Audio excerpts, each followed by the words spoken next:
I used to debate this on an annual basis with Justin Havens, and I said, I know that dude. So right on, J.A. The J.A. Thank you. We like to leave our residue everywhere we touch. Yes, she woke up so fired up and in such a great, welcoming, inclusive mood. Great to see you, young lady. Great to see you guys, too. Well, I can only see you, but I'm so happy to be here.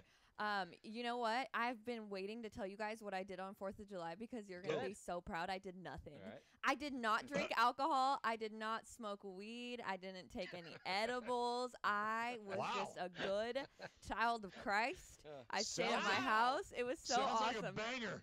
Sounds like a banger. I was like, wow, I am 23 and thriving today, baby. I really did nothing on 4th of July, but on the 5th, I went to go see Vance Joy, and I thought of you multiple times, Pecan, because it was an amazing concert. It was awesome. So that's what I did on my week off.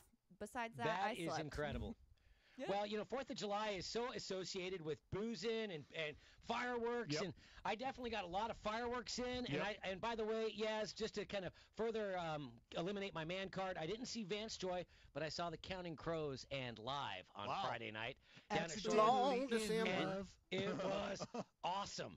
There were like you wouldn't believe, hanging in the crowd, rich old people drinking wine out of Ziploc bags that they'd stored in their car. Yep. If you follow my drift. Yep. Every race was represented, singing Mr. Jones, singing Thunder Strikes or something from the band live, which is in like a 90s hot adult contemporary. Lightning Strike. Jay, are you secretly a fan? Yes. Well, actually, Eric said it out loud, but I do like that song. Yep. Yeah, fuck yeah. So it was really entertaining, man. Had a great time. But, I too did not drink. I got my drinking in Tuesday night. And on Wednesday, did the 4th of July parade locally here, Redwood City. Fucking awesome, dude. I'm not a parade guy, but you get me on a 4th of July parade? Sure. It's on like Donkey Kong, dude. Yeah, like what was there a float? What's the float scene tons like? of floats and a lot of military love. Okay. And then there was a lot of just local flavor. They had like dance troops that represented the Mayans and the Aztecs. All right. Man, it was fucking clutch, dude. It was just a lot of fun. Fundraisers for the local fire department, pancake breakfast. It was just Americana at its finest. Fireworks finished off the night, but pancake breakfast. I'm a big fan of a good quality pancake breakfast. Firemen and women serving you, and they got their gear on, and you can take pictures. And you bet your sweet ass, I was up in that fire truck. Take another picture. Give me on the engine. Give me on the helmet and the axe. It was fucking kick ass. So it was all going on because I was at that 4th of July parade celebrating American independence. I missed Joey Chestnut whipping that ass. Yeah. And 64, huh? Huh? Yeah. That's what we were told. What? Matter of fact, going on? We had Crazy Legs Conti on last Friday, and guy's a fucking genius. Essentially Nostradamus. Just for everybody's head to remember, Biggie, if you would, please. Joey Josh Chestnut is going for his 11th title. I predict will break the world record, his own, of 73.5. And that's exactly what happened. But we were led astray, Dallas. Yes. We were deceived and lied to. The wool was pulled over our eyes. So disappointed. I see this number come across, and I'm thinking, what? This can't be real. This is a blow to competitive eating. This is a blow to Nathan's. This is a blow to the Coney Island. Totally. 64? It was almost like when Felix Hernandez won the Cy. Well, with like a 14-12 win-loss record. I fully appreciated every minute of that. All right, that was poetry. It's going right for the jugular. My ears orgasmed when I heard that come across. It was fabulous. I couldn't. Is human error just something we have to accept now with judging and the Nathan's hot dog? I've always been very skeptical of this too. Like, these fucking people, they don't know what constitutes a fully eaten hot dog, and are they keeping track? I cannot for the life of me think that some of these people up there are they being bought off? That are scantily clad, that might not be paying full attention, and might be enjoying some of the applause and maybe some of the festivities pregame. I can't rely on you to stay in tune for 10 straight minutes and account for 74 independent wieners and buns into one individual's mouth. I don't know that you got that in the back. I mean, how fast does Joey Chestnut kill a dog? I mean, it's not like it's whizzing by your eyes and you're going to be, that you can't keep up. Well, I think you're right. I think that they're looking into the crowd. Yeah. They're looking at Dick Shea on the stage just wrecking shop. Because what if he goes into what if he hits a real hot streak, you know? And he's like, man, I think I could throw down 12 of these bad boys in a minute. I don't even know if that's a lot. Maybe that's not a lot. I think it is. Okay, so if he was able to do that, and she glances over at like 9, right? Right. And he's hammering that 9th weenie, and she locks eye contact with somebody. He could very well work his way through another set of buns, bam, halfway down another weenie, and she looks back and she's like, wow, it took him a while to eat that one hot dog. And she's already fucked it up. Can you imagine the look on the competitor, we'll just say Joey Chestnut's face, the competitor's face when he or she has the stamina and the concentration to consume 65 or 70 hot dogs, and this jackass next to them doesn't have the concentration to count 270. Like, you've got one, I just need you to keep track of one thing. I'm doing all the work here. Now, do they have one judge per contestant? Yes. Because it could get dicey if you're trying to watch 3. Well, that's the thing is each contestant has a counter. Okay, this is embarrassing. Boom, right, you can't do this. Cannot happen. You know what? I would love to see. I gotta believe there's some kind of follow the money. We learned that in Zeitgeist, the documentary. That's right. I gotta believe there's some kind of crooked element here because Joey Chestnut, as we know, set another world record. He killed 74 weenies. Yes. Their original count 64, off by 10. Off by 10? More egregiously than that, another competitor went from 45 dogs to 64 after the recount. Oh, how is that possible? If I do my numbers right, that's a run differential or a weenie differential of 19. Yeah, not good. I mean, is it a blind person counting the hot dogs? That's how do you miss by 19? That's 19. That's like 33% of all the hot dogs that person consumed. You missed. To my point, all right, it's a 10-minute contest. Yeah. 19 different times throughout 10 minutes, this person glanced off, was looking somewhere else, and was like, oh, fuck, hot dog gone. I don't know. Did they? No, fuck it. I can't do that because this is what happens. You have to err on the side conservatism. of conservative. Yeah, because if you go out there and you're like, oh, yeah, 87 for this guy, and Joey Chestnut's like, what? I had 64. This fucking. That's how hands are thrown. 87. Yeah. I will fight you right here on this stage. You did not get 87. You have you're causing waves. You're making waves. Was Joey Chestnut? I want to know. Was the look or the feeling on his face like? What was that look inside of his heart? Is it like a power hitter who gets into a ball? Like Sandoval yesterday, putting one in the drink, tossing the Cardinals dugout? No. I'm talking about take a Crush Davis here for the Oakland A's. Thank you. Just waylaying a baseball and it going to the track. Yeah. At the Coliseum. Right. Him knowing I just got every bit jobbed of that baseball. Yeah. And that's out of anywhere. That's out of Jellystone. And it's not out here. How does that happen? And was that Chestnut's mindset? Like, hold on, 64? You get right out of town with that. He's a finely tuned machine. Is he keeping track inside his own skull? I got to believe he has that capability. I mean, but he's got to concentrate on that next dog. He's got a pitch count. He knows. He knows it's an internal clock. He's got a high edible IQ. He knows. By the way, is there anything lamer than being in the moment, basking in that sun, and consuming like 65 hot dogs, having them announce that you consumed 46, and then like a week later be like, "Ow, we messed up that count. That guy actually, he actually got a medal." It's like at the Olympics where like 8 years after the fact, they're like, oh, yeah, that Russian cheated. That person who wasn't on the medal stand, you're actually the bronze medalist now. Like, oh, thanks. That means a whole lot. So what you're saying is replay in competitive eating is not quite up to par with the other major sports. No, and I think if we learned anything from the other sports, it's that the best way to improve Major League eating, specifically the hot dog race, would be to implement replay, and then in the most dramatic moment of the competition, whistle, stop everything, go over to the replay, watch it for like 5 or 10 minutes, and then say it's inconclusive. Please continue. Yes. With the headsets going back to New York from New York. Yeah, and no explanation as to what the hell is going on for anyone. Why do they just stop? I don't know. Well, Tim Flannery, who is former third base coach for the San Francisco Giants. A beautiful human being. Colleague of yours, former San Diego Padre announcer and player. He's been really getting on the umpires that we need to keep record of how many of their calls are officially overturned. Right? So that because the players and the managers, they have records that are scrutinized and criticized on a daily basis. That's part of the joy of baseball. Part of the relationship fans and statisticians and nerds and all that have with the game. So the umpires ought to be held to the same They can't handle that. They don't want that. They don't want that. Country Joe West don't want none of that. Nobody want. Angel Hernandez don't want none of that. They don't want none of that. That's not what they signed up for, right? So for some reason they feel like they have a stance that they can take and say, well, I didn't sign up to be scrutinized like this. Well, you want to know who else feels that way? The young rookie who might not have had the seasoning in how to deal with the media and how to be in public. He might not want, 4,000 kids latching on to him because, he doesn't know how to act. But guess what? That's what his world has brought to him. Yes. That's the world he lives in. And now take all the scrutiny that comes with that, right? That's just part of the game. So now you don't get to enjoy the limelight of being talked about the way you are, the reviews and this and that, and then just want to duck out when shit hits the fan. And the only way their feet get held to the fire is through pool reporters. Right? And so it's not like journalists are coming at umpires super hard, and you have to be sequestered and put into a cocoon, a safe space where only pool reporter can get at you.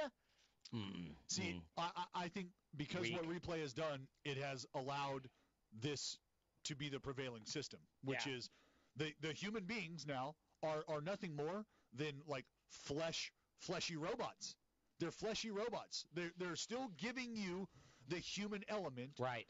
But the cameras and the computers and the technology are making the final decision. Yeah. And you are getting the human being to tell you what the cameras produced and what the human being in New York saw. So this is the image that the computer got and gave it to that human. That human is going to give it to this human on the field with the headset on. Yep. And he is going to, well, like I said, not say a fucking thing to the other humans. You're left almost to just the telecasters and it's the announcers to tell you what the fuck happened. Right. The best part, the worst part about it is everybody at the game should just know if the call that was originally made cannot be overturned, that is what they are banking on. Yeah. They're hoping that there's just not enough evidence for it to be overturned, and they're going to ride it out. And if there is, then you know what? Worst case scenario, what happens? They got the call right. Sure. Yeah. And that's how they look at it. Yeah. The thing I hate most about baseball is replay, and they've gone, and this is probably not part of replay itself, but the new rules of officiating baseball is that managers are not allowed to go out there and fight on behalf of their players. And if they do, axed immediately. That's part of the personality of baseball. That's what really makes it truly unique, because Jim Harbaugh is not coming off the sideline for the Michigan Wolverines or when he was with the 49ers. You just don't have that relationship. And to see the managers, that's part of their responsibility to go out there to fire up the troops but the new or wave, just to have their backs. The new wave fan, I don't feel may not be into it as much. Understand it, or appreciate it necessarily because let's give them more credit. Well, I want to. Yeah. But these are the same fans that are clamoring to speed this thing up. Yeah. Well, and want more action. I'm in the action camp. But if you want more action, there was a reliever for the Cardinals yesterday. I watched a lot of the Giants-Cardinals game, and Holland, I want to say his name was. Yeah, a middle reliever in the 8th inning or so, giving up runs left and right. Dude. Greg? For a cool $14 million per year, you too can have Greg Holland. Exactly. Okay, Greg. Some guy named Holland making $14 million a year. Dude, lack of action. I'm not asking for you just to get the ball and without even looking into the sign or whatever from the catcher displays. Right. But, dude, Dallas, I was like, come on, brother. You're killing me here, man. Come on. Get that ball, look in there, make a decision, be decisive, and let's go. Oh, he's made a decision. This is the problem, though. So you think that was his strategy? There's people that have been on the record that will tell you, I'm looking to slow this game down because part of your strategy is to work on a certain pace. Yeah. Well, my pace is slower than your pace. To fuck yours up. And that's how people. We'll go back to guys getting evaluated a certain way. Yeah. All right? Yeah. He's not being evaluated on how efficiently he works through his pitch count and an inning. He's being evaluated on swing and miss and the ability to dominate 3 outs. Right. So when he needs to take his time and get 37 seconds worth of air in between each pitch so he can execute his slider down and away and then a fastball up and in, he's going to take the time to do that because the way you've evaluated him in recent years tells him, I don't give a shit about the pace of play. I don't give a shit about any of this. I need to make these guys swing and miss because that's how I'm being evaluated. And so consequently, that's how I'm getting paid. And I'm going to do what I need to do to make that happen. Yeah, I get it. It's a tough deal because the players, their job is to go out there and to do their best to put a W on the board. Right. As someone that watches the game, I appreciate and respect that. But sometimes you're like, hey, man, it's just not aesthetically pleasing to. It's just like, come on, let's get into a rhythm. Let's fucking rock and roll. It's difficult. It's you're trying to find the balance. Right. Yeah. You're not going to catch here's the thing. You're not going to catch an 8 to 9 ball game. Yeah. That's gonna last under two and a half. No, I get that. It's just to go from one pace that you get kind of accustomed to, and then to have it wrenched down into first gear, and you're like, bro. Yeah, that's horrible. That's all, and that's all it is. Is you're just like, hey man, I'm really enjoying this game, but can you pick it up for me just a little bit? Yep, just a little bit. You know, something to think about. Of the 3 major sports that institute replay, who's got it best? Who's got it worst? Because football can be pretty frustrating. They can spend 5 minutes replaying if it's a catch or not. Right. And then nobody knows. I still don't get it. I'll give the edge to the NFL just based on the communication that occurs between what the hell is actually going on. Right. Just the fact that they're explaining why we're not playing right now. It helps. And what just happened. Yeah. That helps. That helps swallow the pill. But I feel for other baseball fans who are trying to catch on to this game and catch themselves watching a replay and aren't having any of it sort of explained to them, whether it be with a rule in place or whatever, because that's how you can teach the game. It's an opportunity to teach the game, and we're just not taking that opportunity. And it's easier to tolerate a big delay in action when you so understand why. Like what are the NFL referees? Are those guys just smarter than umpires? Are they better speakers than umpires? Like, why can't umpires do what these guys are doing? I don't understand. We got to figure that out. I don't fucking get it. Yeah, you got a game tonight, too, so we'll have to hit on that. But in addition to swallowing wieners and records being set, and is the Coney Island Nathan hot dog eating contest, are they going to go to digital replay? Probably the other prevailing story, all-star selections, etc. Caves in Thailand. Wow. I've been obsessed with this story. Well, you're not the only one, Yaz. Right. I mean, extra hot, Linda Martinelli, my girlfriend's dear mom, she has been providing updates via text and phone calls hourly. Fucking hourly. Nice. Good. And there are heroes that have laid their lives on the lines for these little soccer shits. And it's an awesome story that has yet to be finalized. The final chapter probably being written right now. Yeah. Let's jump on that next. You're dialing with DB Power 85.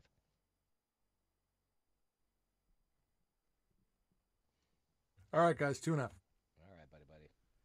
Big E, you got great taste in music, pal. I know that. What's that? Me and you are on the same old wave. Live, yeah, man. Yeah, they were great on Friday night. Throwing Copper, great album. How did Counting Crow sound? Really good. I saw them about 2 years ago, and they were really shitty, just like in a hurry to get home. This one, it was a lot more, they were into it. It was fun. Yeah, I saw him doing live music recently. He's still rocking the white man dreadlock, whatever. Yeah. That dread bun thing? Yeah. Well, he had him down on this one, but, they were great. He's a really good storyteller. Some of it was kind of pretentious, where they'd have music playing, and he would tell this long, elaborate, artsy-fartsy story, but I think that's really kind of how he is, Jennifer Aniston, Courtney Cox. Yeah. Goes to show you, like, the suffering artist, man, carries a lot of weight. Minute and a half. Well, and I think, too, he quit drinking during the shows. He saves that shit for after. I think it's a big factor. That always helps. Yeah. I'm not drinking until Monday. Why? Next Monday? Yeah. That's when I see you guys. What the hell? Are we? I'm Yes. waiting on the itinerary. You'll see me tomorrow. Oh, yay. It's hot as fuck over here, so be prepared. No, I mean, like, oh, yeah, the fans are going. I just mean, like, in SoCal. Gotcha. It's just so been hot, huh? so Well, I heard them terrible. talking. I heard the Only in those guys and Ravi saying that Mike Trout had to pay for, like, a mobile AC unit brought to his house, and that he installed it and everything himself. Really? Which is pretty funny. I mean, did he just plug it in? Maybe, but whatever. Think about that. Hey, can you bring over an AC unit? You know those ones you put in the windows? Incredible.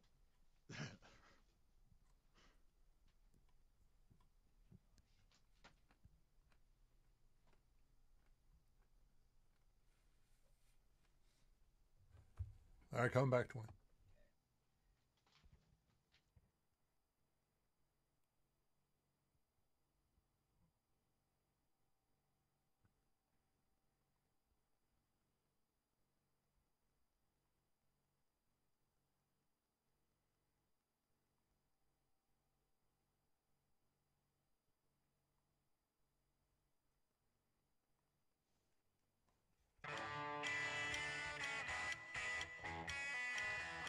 we have 8 out, 5 to go. That includes the soccer coach, 25-year-old soccer coach, who had his team in Thailand just spelunking, exploring fucking caves. The rains came, pushed them to a little island, and they've been down there for days. Yeah.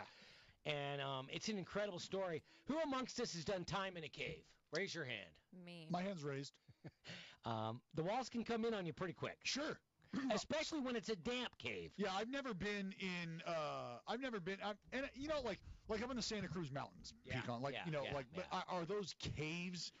Speaking like when you think about this kind of cave. Not on this level, but Like- a cave's a cave. Cave's a cave, but I mean we're talking like underground water systems and Yes. shit. Like that is. Going miles back. Yeah, that's next level cave. Like when Right. you can hike 2 miles into a mountain. Yeah. 3 miles. Like Yeah. that's a cave. Yeah, and that's exactly what this group of people have been going through, and they were days they've been down there, Dallas, and that they were able to get communicado, that people came down there and found them, these rescue parties, and that they've been subsisting off of water condensation on the walls. Sure. I mean, and How about the seal? they passed away on Friday. The royal seal. Yeah. I'll be honest with you, and this is going to sound kind of, I don't know, kind of ignorant. I have a dear buddy. His dad was a SEAL in South Vietnam. Okay. Vietnamese, and they collaborated with U.S. Navy SEALs back in the 60s and whatnot. I'll be honest, I didn't really ever think about that there are Thai SEALs out there, and that they're kicking ass for the working class. Well, yeah, everybody's got their imperial army, if you will. I guess, but just a SEAL is I so associate with Charlie Sheen and shit, and with Special Flight Coronado, That's dude. the last thing I think about when I think fucking SEAL. It's First a of all. great movie with Michael Biehn. Look it up. Okay. I used to go down to Coronado when I was in the Corps, and we would do knuckle combat with the SEALs, and the guys going through buds and all that Yeah. stuff. In fact, we had a platoon sergeant, Sergeant Morris, shout out. He would take us down there with the explicit purpose of drinking some beers. And then inevitably he'd throw a smoke bomb, roll a smoke bomb into the saloon and instigate a fight. And we'd be throwing knuckles and hands. We'd get back in our shuttle, get back up to Camp Horno and Camp Pendleton. You know, nothing serious, couple of bruised feelings and eyes and Sure. noses. Wake up the next morning, he'd go, hey, reveille not till 07:30, you've earned it. Watching each other's backs. Crawl in the rack.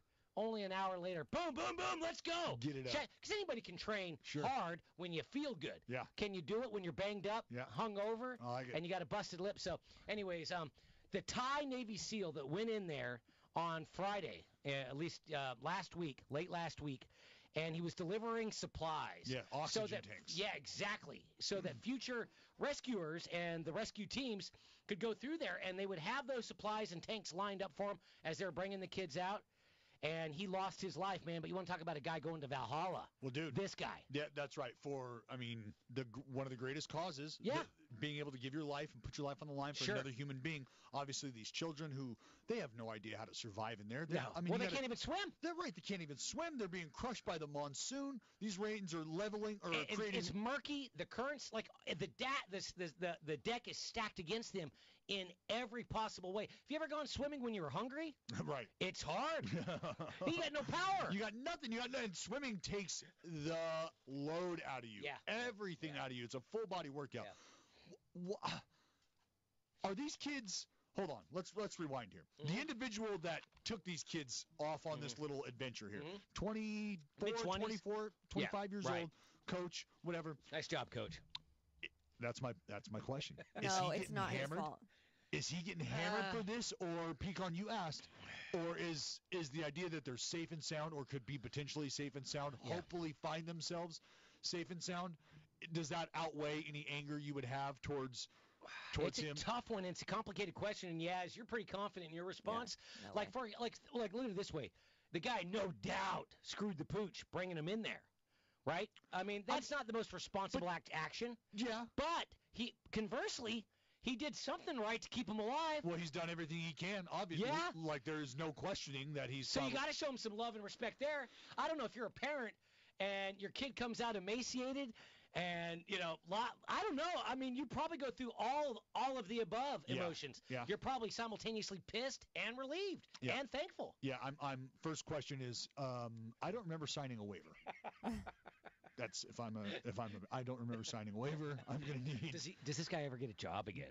Right? I mean, is this guy? The big question is: he wearing socks in the cave water? But Is he see, wearing here's the socks thing: in the we cave don't water? know those Jesus details. We don't know if these kids this is probably a normal thing for them to do. I've been in caves before when I went to like fifth grade camp with my counselor and walked through the caves and stuff. I think that it's a very normal thing. I don't think he was like, "You guys, let's go to the cave." I don't think the blame should be put on him, especially if you like look into it. He gave them like his food supply, and he's been teaching them to meditate and keeping them calm, and I just don't think that it's his fault that the weather got the way it did and they got stuck in there. And for sure. And There's that's some truth to that. and that's my thing is like it's twofold though. One, like, hey, fucking, I don't know if you've got a weather channel. I don't know if you are, on good terms with the folks who are dishing out the news there. Yeah. But if the weather tells you that, you've only got a couple weeks and maybe something could be a brewing, I'm gonna pass. Right. I'm going to pass. Yeah, you're a couple of weeks from monsoons. Why don't we just kick back? Why don't we go to a Chuck E. Cheese? Right, if you're telling me that the monsoon is a couple months away, Sure, no problem. I like our odds. Well, hold on now, Dallas. Even a dry cave is incredibly dangerous. Oh, absolutely. Because They're dark, ankles snap, you get left for good. I mean, think about it in barstool terms. But me snapping my ankle, you may not get out. Well, I'm definitely not getting out if it's fucking monsoon season. I'm definitely not getting out. And there's a detail that we have yet to acknowledge is probably one of the primary details. Okay, you're swimming up current in muddy water. Yeah. That sucks. Mm-hmm. How about pitch fucking black? Can't see a thing. And there are parts of the tunnels in and out that are like 15 inches in width and diameter. So what, you got to go to the side? You got to turn. You basically, and this is an old man reference, but you got to get That's Incredible. Well, do you remember the show That's Incredible? Pecan, I hate Indians tying their own body up into little knots and jumping in cubes of glass. Wow. Well, here's I hate to break this news to you, Pecan. This goes one or two ways. Yes. If you are leading the line out of the cave, then Yaz, Jay Hay, and I all die right behind you because you're not getting through that 15-inch space. Thank you. My shoulders have grown in width. But if we're ahead of you, my friend, sorry about your luck. You're going to be watching three skinny motherfuckers climb right through that fucking 15-inch Hey, man, I got eyes. I'm smart. I can realize that. Let me take up the rear. So there are 8 kids last I saw. 5 still to go, and I was asking all weekend, anybody who listens, I say, how do you pick who goes the order of operation? Yeah. Who the fuck goes first? Yeah. And what they decided to go with is the urgency. Who was in the least amount of help that needed to get out first and foremost, right? But then you have to factor in, well, what if they can't make it and they plug a hole? Hey, but that's going to be a tough one, too. That's going to be tough. Kids, you ever see kids try to be, like, democratic? It's Lord of the Flies. It's hard. Well, because now you're going to have some kid that's faking an injury, right? Yeah. He's a flopper, no doubt. He's a flopper. Neymar comes to mind. And that little kid, he's going to get his ass kicked. He's going to get he's not getting to the front of that line. Right. Hopefully he makes it out. Yeah. But you hate to see the boy who cried wolf try to get to the front of that line. Ain't going to look good. Nope, not going to happen. No, and there are a lot of rescue divers from around the world that have descended that are aiding in this rescue effort. It's just, as scary as the story is, and it's heartbreaking, dude. We're on the cusp of tragedy. I would say, though, without to sound insensitive, even if the rest don't make it out, 8 of 13, success. Is that fair? I wonder how they picked cold? who they got out. It's not cold. I think anytime you can preserve life, it's a win, especially in the face of insurmountable odds, complete annihilation. Because each one of these little guys, is it all just little boys too? Do we know that, or is it guys and girls? I think it's all like they're around 12 years old. If I've got my story straight. Yeah, all these little guys. Anytime you could lose an entire team. Oh, man. And you're saving some, just one. Fuck. As cliched as that is. No, for sure. But to get 8 of them out, I think that it's just what's that selection process like? That is like the world's longest rock, paper, scissors tournament. It can't just be like, well. It's all on the line. It's all on the line. Yeah, it's got to be like, again, you got everything it takes to be the first out. Or do you want to be the first out because you're going to have to go through trial and error? I would like to think that that's when you really have a touch of humanity, and you're like, look, I'm good to go. Go ahead. I can, absolutely, go ahead. I would be that way. I would like to think I would be. Yeah, like I just. There'd be part of me that was like, yeah, I'm kind of in a hurry. If you've watched, I got some shit to do. See, if you don't mind, you're one of the first assholes on that rescue boat on the Titanic, aren't you? No, I'm just joking. No, I know you're in not. fact, just on a personal level, my mother's father was a boxer turned miner in Central Utah. Okay. And he was in a mine. Closest to the ladder, and the mine started to cave in. And rather than be the first man up the ladder and out, he held the ladder for his colleagues to get up and out. And as he turned, flipped 180, and began his ascent, the mine caved in, and he lost his life.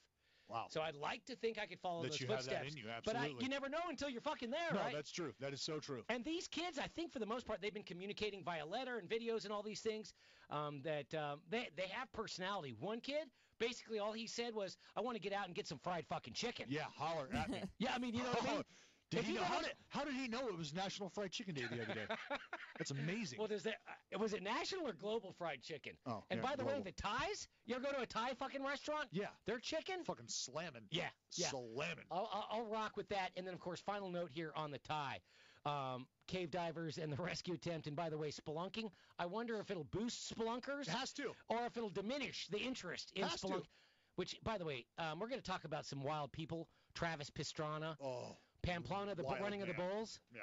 Maybe number one on your depth chart, your power rankings of wild people. Spelunkers? Yes. Really? Yeah, you're fucking insane. How about I want you guys to look this up as you're driving right now, all right? On your Twitter box, look up the name Alex Honnold. ALEXHONOLD.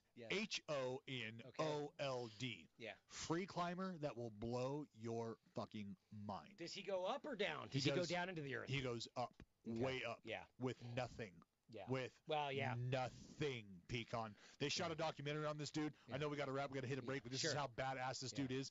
In an effort to track his progress up the face of this mountain, they had to have teams go up and latch on and ratchet into the side of the mountain, okay? Piton in. After a certain point in time, they just had to stop and shut it down because they didn't trust their equipment to hold them at that height, at that elevation, at the angles that he was going to be executing. So people who are skilled in doing this with equipment designed to help them do this can't hang. Laid out and we're like, nah, let the dude with the fucking super knuckles do it. With chalk on his hands. Right. The only equipment he has is some rubber shoes. Yep. And rubber chalk shoes, for his paws. Bags of chalk on his waist and some fucking... Those guys are total sausages. fucking psychos. Yeah.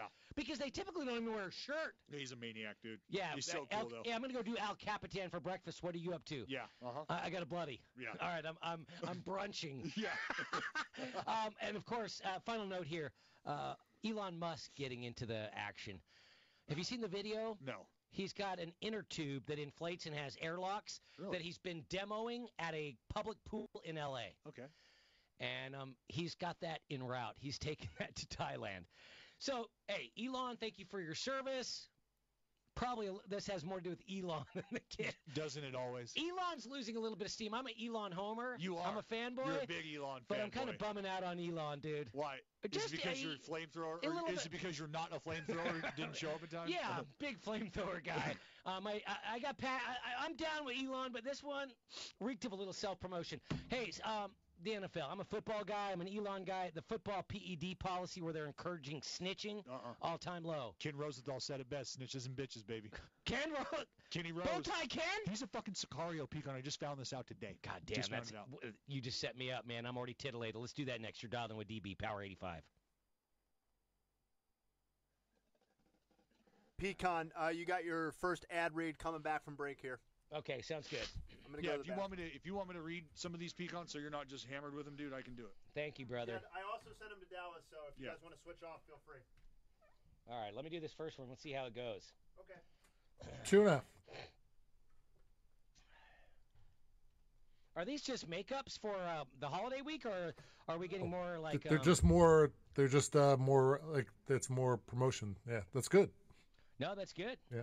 If you're making money. And by the way, that Travis Pastrana show last night. I watched it. So did I. It was a bore fest. No, in fact, I have to be honest. The broadcast was not good. Plus, I had nothing. I wasn't that impressed. Oh, they had Chum-Lee out there they were selling, they had like collectibles from their pawn shop, and they had Evel Knievel's jumpsuit. They said it was worth, on the collectible market, $500,000. Now, whatever happened to Robbie Knievel? I remember watching New Year's Eve like a couple of years ago, him jumping something. Yeah, I don't know what's happening to him, but Evel Knievel was a bad mamma jamma. Oh, he was awesome. He got arrested down in Sunnyvale at a bar called the Jaybird for being shit-faced out of. I mean, he they were at the Cow Palace, and he got into a bunch of fucking Hell's Angels. Yeah. He used to war with the Angels. Don't do that. No. Now, if someone wants to try to do that Snake Island thing, No, see, that's some badass shit. Oh, See, the run across the island? the Snake Mountain. Yeah, it was. Apparently, he pulled the rip, right? He pulled the. Yeah, he tried to jump a canyon. Yeah. Was it in the Grand Canyon, right? The Snake Canyon. Snake Canyon. No, that was in Idaho, I think, if I'm not mistaken. But apparently the story is that he knew this wasn't going to go well, and he pulled I don't know. For the parachute or whatever. Yeah, I saw the behind the scenes story. That it was a put together little piece of shit rocket. It's crazy. Well, Pastrana, they kept showing his the guy that managed his motorcycle, his mechanic, and it was a sweet bike. I have to be honest, I've seen crazier stuff now. It didn't wow me as much as I had anticipated. It was too long. The backstory on this guy was just too much. Watch it though, like an idiot. It was either that or watch the Jay Cutler show. Yeah, I watched 20 seconds. I watched part of that. He came off a little dopey. He's got that look on it. Yep. 10.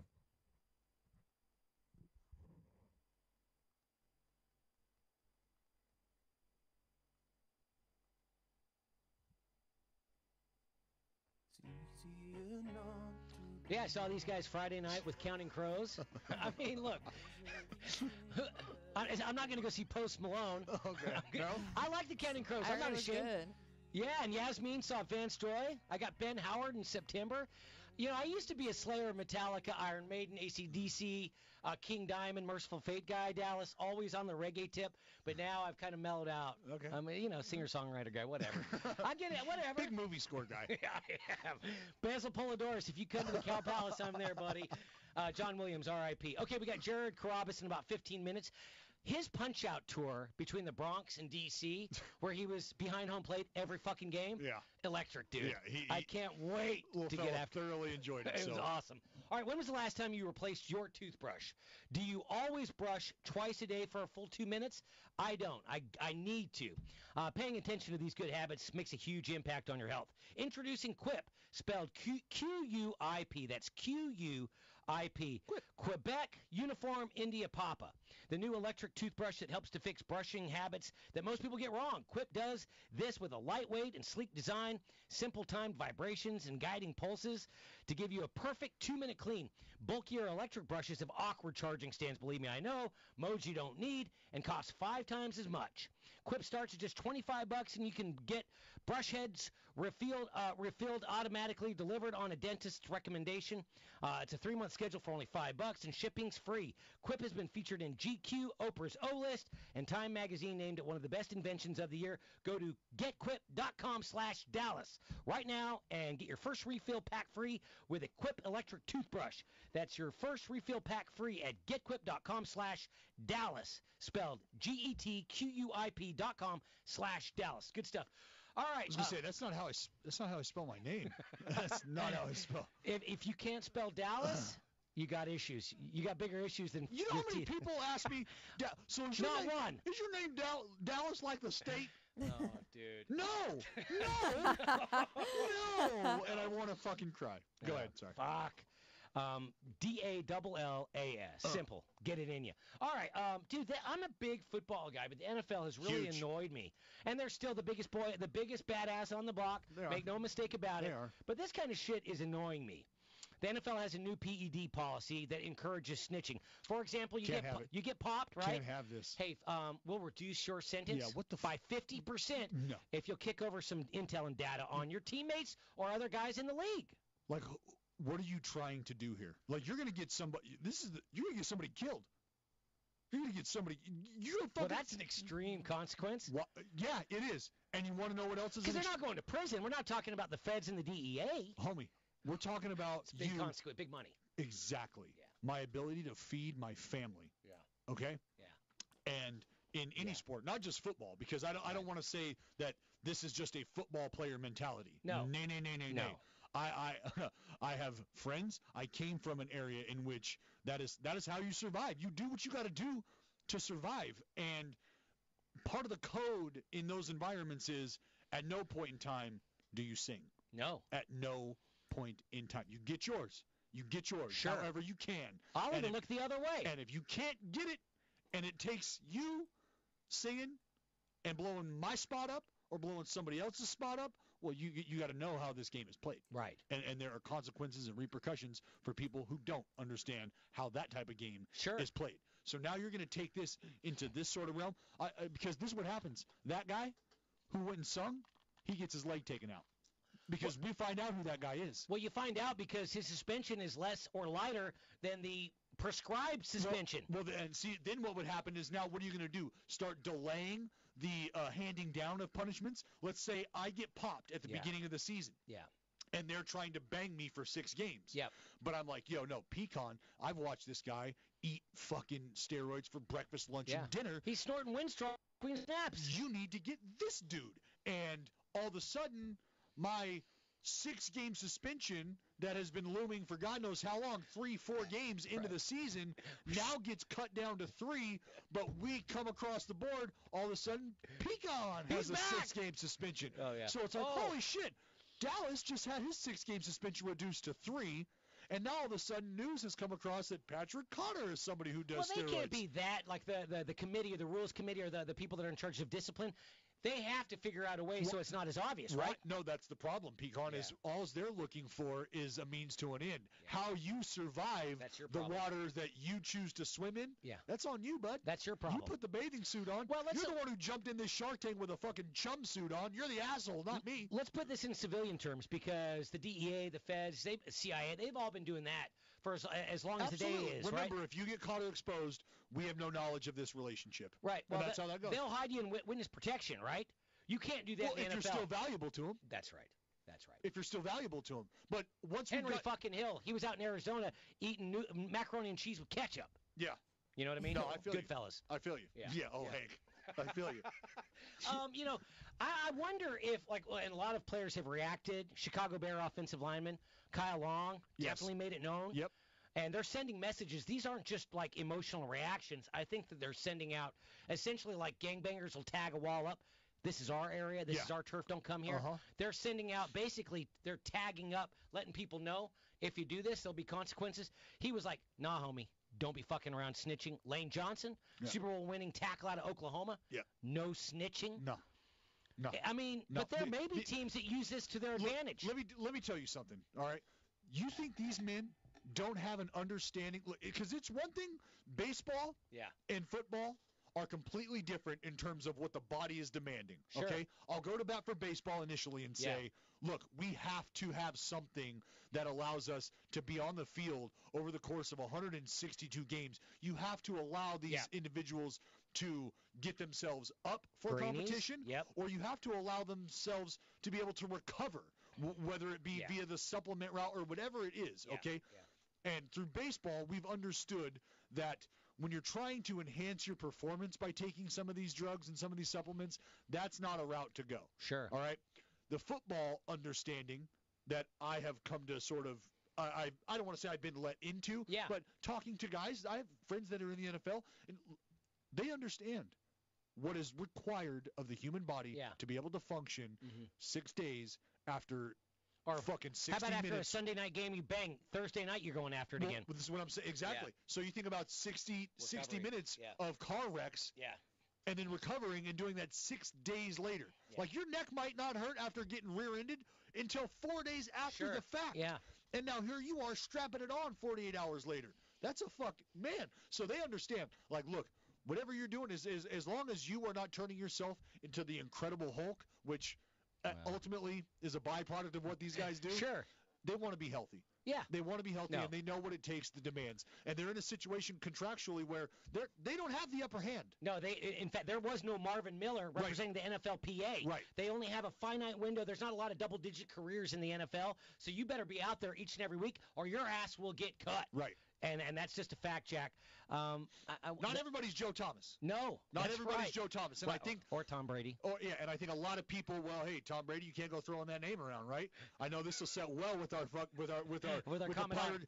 pirate ship on the East Coast. I know how you guys roll, but Brady's trainers his name's getting thrown around in a lot of issues. A lot of shit going on. I'm a Brady homer. TB12 Institute under the microscope. Maybe on the other side, we want to get to, obviously, there's the world is so weird right now. Straws are in the news. We're going to get to straws just because it's so goofy. That sucks. Let's bail. I just ask you this. Maybe baseball has a similar a way to reduce your suspension? That Mejia guy for the Mets? Yeah, Henry. He's back. Henry. Let's talk about that. Just got to be super sorry. In just a minute. You're dialed in with DB Power 85.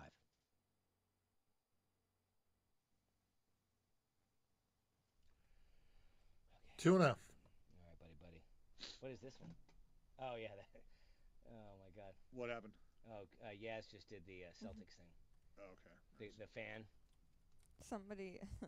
Did you tweet it, Yaz? Yeah, a while ago. Let me see. We didn't really shit. get many replies. Okay. People were liking it. They just weren't replying to it. That's a great story.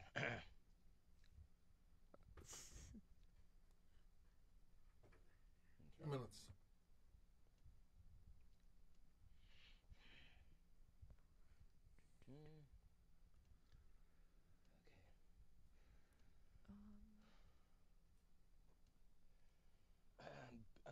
Belt versus Aguilar for the write-in vote or the final vote.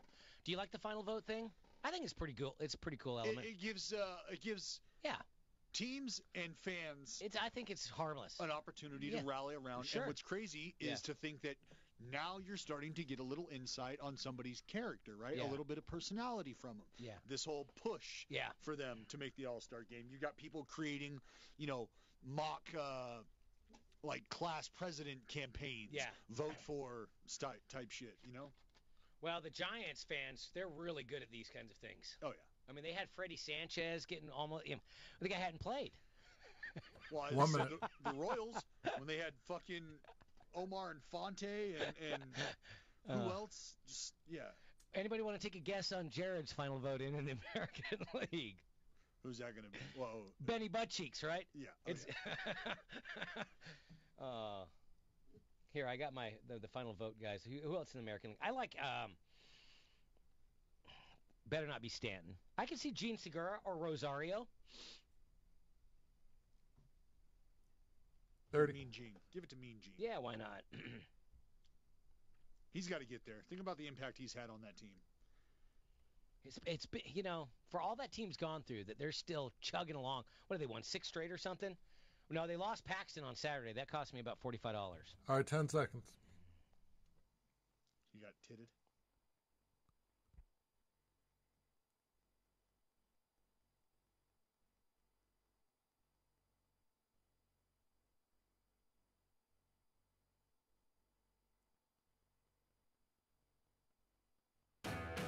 All right, great to be back. Dialed in with DB Power 85. Super stoked, man. Missed you guys. Not to be corny. Starbucks eliminating plastic straws has no impact on me whatsoever. Dude. It does me. It does me You're too. a coffee through the straw guy? How much? Well, I know you're into the fruit coffees, and we've worked through those issues. We have, and you've been very accepting, and I appreciate it. It's how else am I supposed to get my whipped cream from the bottom of my mocha frappuccino all the way up through the mocha frap and through the second layer of That's whipped why at the God top? gave you fingers. Yeah, just stick that nose in there I'm and not just dig fingering in. my frap. I'm not fingering my frap. I can't do that. That's a no-fly That's zone. a hill to die on. Yeah, I'm not fingering my frap. Cocktails at the Counting Crows show Friday night. I was the designated driver. Oh, okay. So my masculinity is always in question.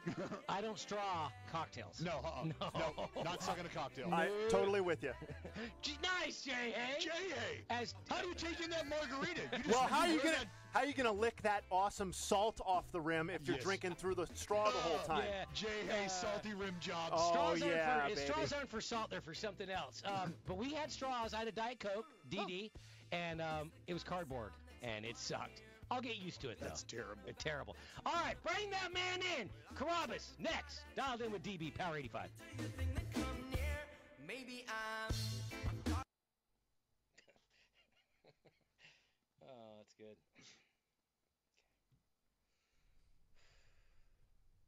Tuna.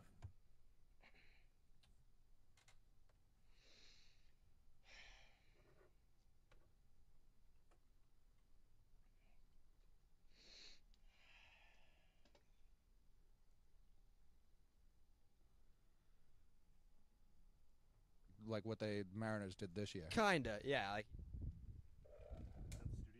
him and Francona were both just not wearing Jared, can you hear me? under their jacket. yeah, he played in 11 games in 04. 11 games. He had 182, 543 OPS. All right, so definitely didn't need to add him. Sounds like they're still recording section 10. You can take them off.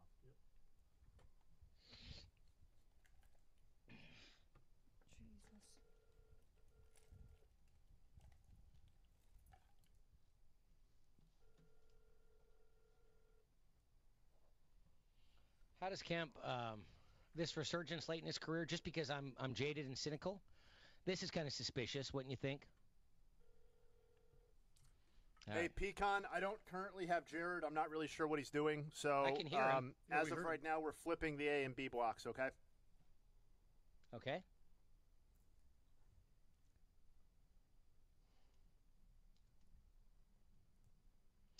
All right, then I'll do that other read. Now. Okay. We're running with the Bulls. Yeah. You're going to do the 12:15 ad read, you said? Yeah. Yeah, cool. You got it? I got it. My first read was not awesome. Let's see if I can do better on this one. It's fine.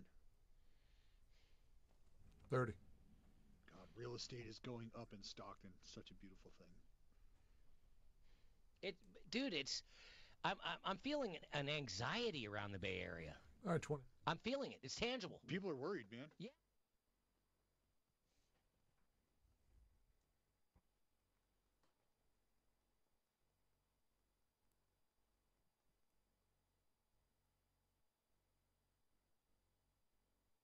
Jared's in studio now, so we're going to do Grip It and Rip It here.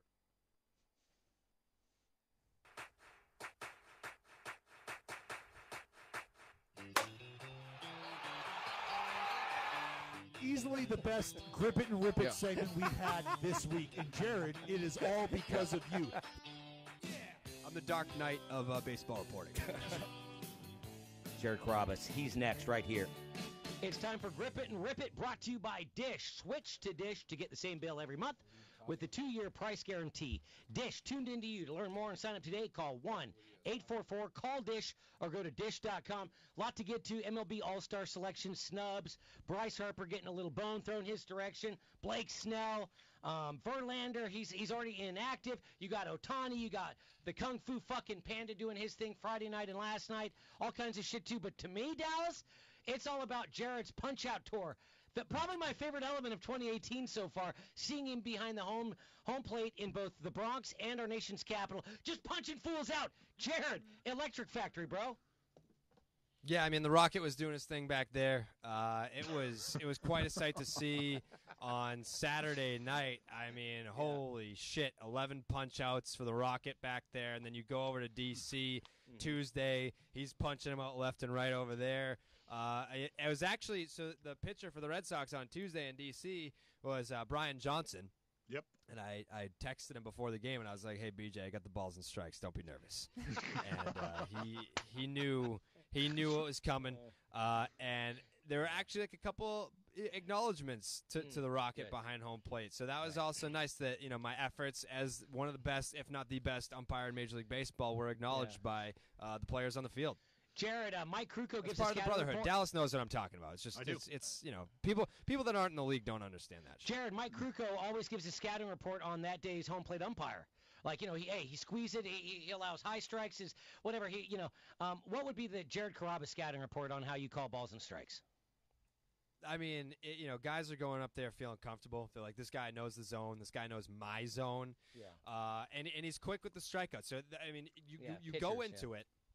Yeah, I feel like batters are more often than not are going up to the plate being like, I can't be sensitive about this because if the Rocket punches me out here, it's going to be a spectacle. But I have to own it. I mean, that's on me for not getting a base hit. That's on me for not getting on base. That's on me for not knowing my strike zone. So they know what they're getting into, and it's good that they're all good sports about it. Have you debated with yourself on maybe escalating the antics slightly? I mean, because we all know about the home plate umpire from the Dominican Republic, who, if you punch out, he will just end your life. He actually has, I believe the history says he's castrated a child after punching out looking in a championship game. That isn't true. Don't look that up. But that is how aggressive he has gotten. Is there any of that in the future for the Rocket behind home plate? I can tell you right now, Dallas, that if and when there is a postseason appearance for the most electric umpire in the league, we're going to have to step it up. I feel like, Red Sox, Yankees, that's a big deal. And, you try to bring as much energy behind the plate as you possibly can because you know that the world is watching. But what about when the universe is watching, Dallas? What about when all eyes are on the Rocket, punching out guys behind home plate, Chris Sale in the postseason, racking up 18 strikeouts in the Bronx? Then what happens? You'll have to tune in and find out. Do we go full uni? Do we get? See, I've debated that. I feel like I have to at that point, right? Like if I'm behind the plate in the postseason, I have to do full uni, face mask, the whole 9 yards. Oh, if you're gonna go for it, then go for it. Yeah. I need you full uni. I'll even fly in and go down and hang out. I'll grab a seat down the first base side, so you can check with me for called threes. I don't want to put too much. I don't want to put too much pressure on you because as you've taken this world by fucking storm. Yes. There's no doubt it is lonely at the top, my friend, and you have an eagle eye view of all of those would-be electric umpires below you looking to make a spark. So if you needed the help, I'm here. That's what teammates do. Again, the brotherhood. That's what we do. I've got your back. I'm there. Did he go? I appreciate that. Yeah, he did. Bang his ass, Carrabas. Yeah. Well, you know what I'm waiting for? You know what I haven't done yet that I'm just itching to do? Yeah. It's number one on my list. You know what it is? Go ahead. Throw somebody out. Yep. I You're looking to cannot fucking run wait somebody. to toss someone out of the game straight to the fucking showers. I cannot wait to eject somebody. Now, here's the thing. That is going to be... Who do you go? Who do you go? Do you go Earl Weaver? Do you go Tommy Lasorda? Yeah. Like, which? Because do you go Billy Martin? Ooh. Which way do you go? Because I gotta have you. I gotta have Carrabas now going. Like I need to see the appearance of like a 15-pound gut come out of nowhere. I need you to start fucking Lou Piniella style. Start belly bumping the screen right in front of you. Now, I need you. The minute that an ejection starts to break out, I need you to get in the grill of the nearest usher and just lose your shit on that usher. Just I mean, if kicking popcorn on his feet. If it's a popcorn vendor, hang with him, bud. You're gonna need a new rack because this popcorn's going to the people. I mean, I need you flying off the handle just to emulate. Give these people. Look, I had a guy sort of chirp at me on Twitter the other day, and I told him, please, next time you're at the ballpark, do me a favor and tweet me your seat number. I would love to come down and give you the opportunity 0% to vet yourself so that we can have an authentic fan experience, because that's what I am here to deliver to you, is an authentic fan experience. So, Jared, give the people what they want. Yes. They want an authentic fan experience. They want you jumping in the very middle of the shit of the usher who's standing by while you're ready to run somewhere. I mean, I 100% agree with everything that you just said. And you talk about the newer age baseball players. They're bat flipping. They're showing emotion. Right. It's the World Baseball Classic where there's just so much flair to it. as a newer age Major League Baseball umpire, I'm kind of looking at this the same way. Yep. Where I'm doing my thing in a way that you've just never seen it before. So in an ejection situation, the umpires in umpire school, you go there for 4 years, and they train you to sort of not fight back in a situation where you've just ejected someone. You never really see them bark back. But that's just not how the Rocket's going to go. I mean, if you want to argue with me about why I just ejected you, then I am going to tell you what your infractions were. I'm going to tell you why you were in the wrong, and I'm going to double down on that shit. And if there's a problem, then we can settle it right at home plate. Yeah. I love it. You come see Jared in the squat. You can find him 60 feet 6 inches from the mound. You got a problem with the chest protector. Jared, I hate as a national baseball writer, your objectivity is second to none. Were you tempted to run David Price for his performance in the Bronx? No, I would have preferred one. that he didn't pitch that badly. I would have preferred that he pitched better. Yeah, I mean, the worst part was that I was wearing a T-shirt that said David Price is good. Yeah. I would have preferred to have been wearing a T-shirt that said David Price is not that good today. Yeah, that would have been more apropos. Yeah, if you will. Has he made it tough? Has he made it tough on you because we are a David Price friendly show. We're a David Price friendly podcast. Starting 9, download, subscribe, unsubscribe, resubscribe, leave a comment. We got a ton of love for the lefty. Mr. Tingly Fingers is said with adornment from these lips anyway. Yep. All right, having played against the guy, competed with the guy, I know what he's all having about. Having bunked with the guy. You know it. Yep. You know it. So is he making it hard? I feel like he's making it hard on you, on Stevie P. Yep. It can be easy to go to bat for him because, look, we all know where the successes and failures, they come and go throughout the season. But when it goes down in the Bronx or when it goes down in Fenway Park, all right, there's no excuses. Yeah. And the magnifying glass is as big and hot as it could possibly be. And that is squarely who is under this glass right now is David Price, under that Bronx magnifying glass. What the fuck is going on, Jared? Is it seriously just a matter of, you know what, dude? I can't, I got nothing for you until I just go out there and shove it up their ass and like sort of start to climb out of this ownership of? What's your take? So I think that the Yankees are in his head. I think that he most certainly psyched himself out because he was pitching so well leading up to that. 9 consecutive starts. He had a 2.72 ERA, and he faced some good teams mixed in there. He had no problem with Houston. He pitched pretty well against Houston in Houston. So it's not like he can't get it done against good teams. I just think that there was so much build up to that Yankees start. And, you had the media in his face being like, oh, well, you're going to actually show up this time? And, are you going to play Fortnite? And he's like, Fortnite, go fuck yourself.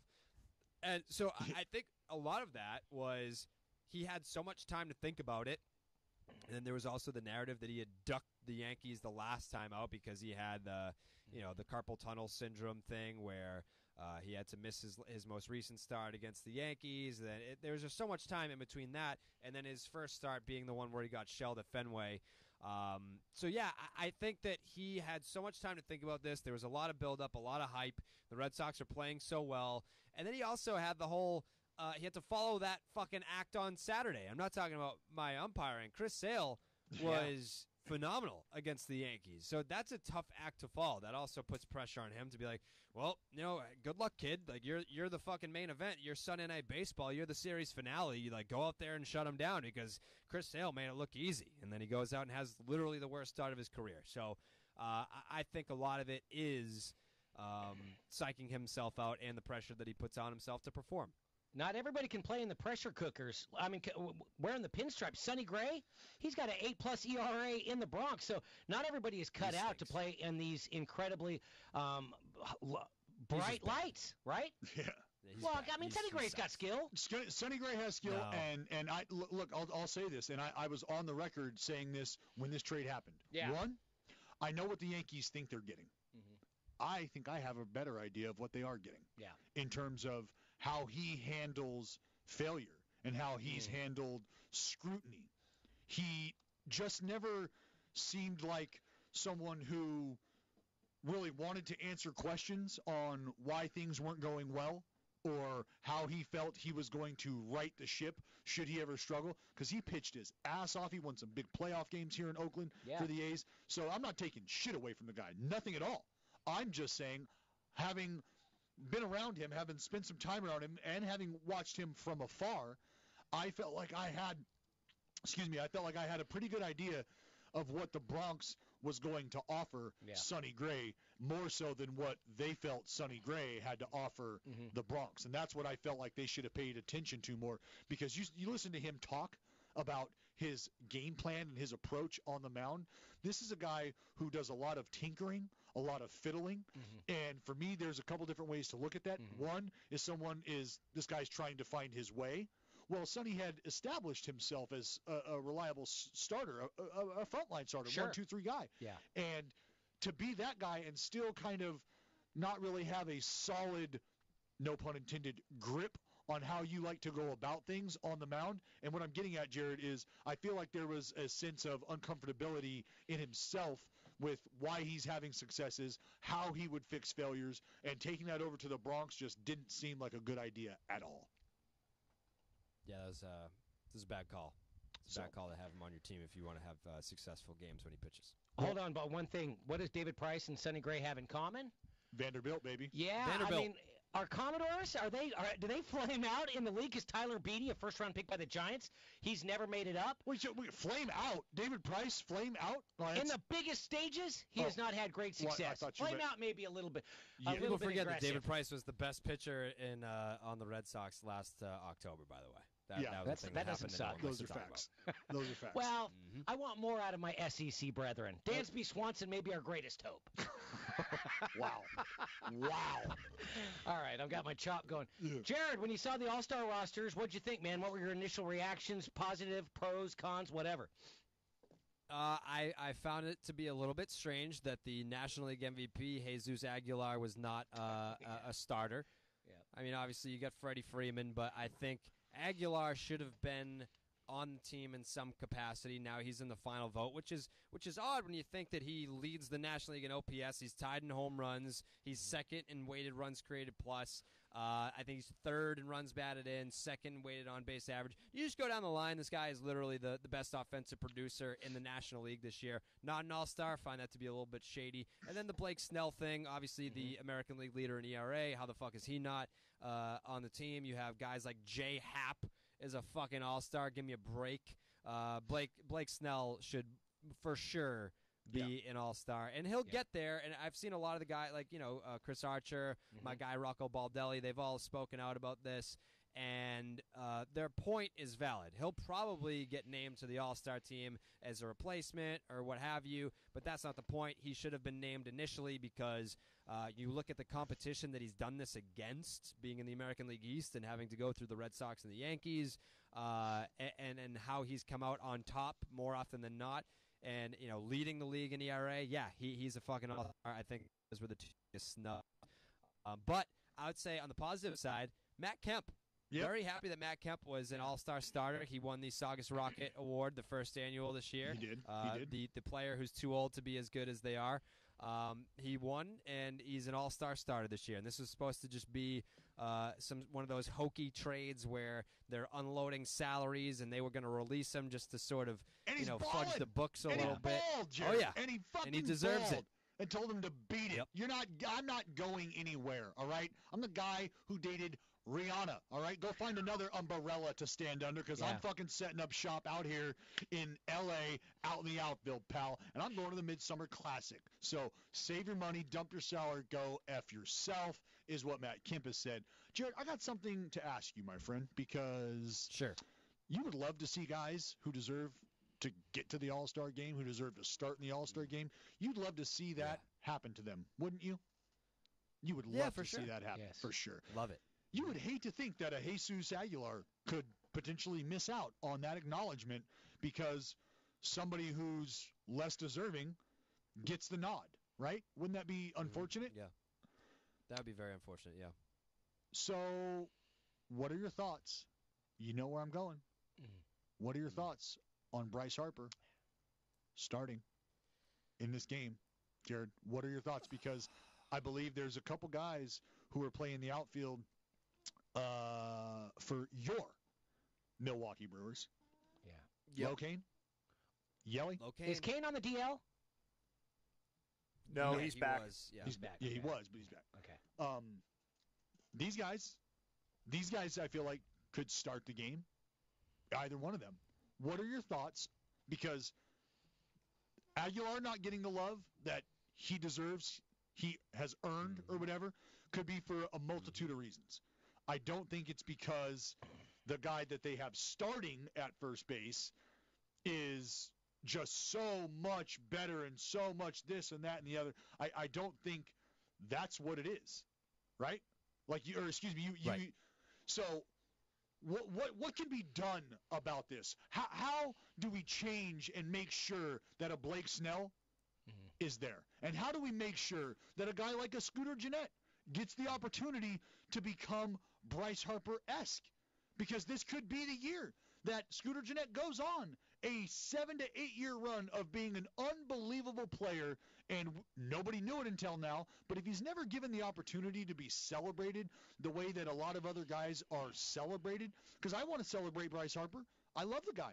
Love the way he plays the game. Mm-hmm. He's just not having an all-star caliber year. That's all I'm saying. Right. And if I'm wrong for saying that, I really want all of you to kind of just go fuck yourselves, because I'm right. And if I'm wrong, then just go fuck yourself. Yeah, I want to see someone who's earned the opportunity to put themselves in a conversation with Bryce Harper to get the ability to do that. That's all I'm saying. So how do we circumvent this? Because Archer came out, Chris Archer, Tampa Bay Rays pitcher, came out and said, hey, look, a lot of this responsibility is on the players. Do the homework, right? Yeah. Pay attention and make sure that these guys are getting the love that they deserve. So without asking players to sit down and crush a baseball reference page or a Fangraphs page, what can be done? Because the guys in the NL, they might not know who Blake Snell is for a couple reasons. One, he's Blake Snell. Two, he's on the Rays. So why would they ever know about him? I don't know.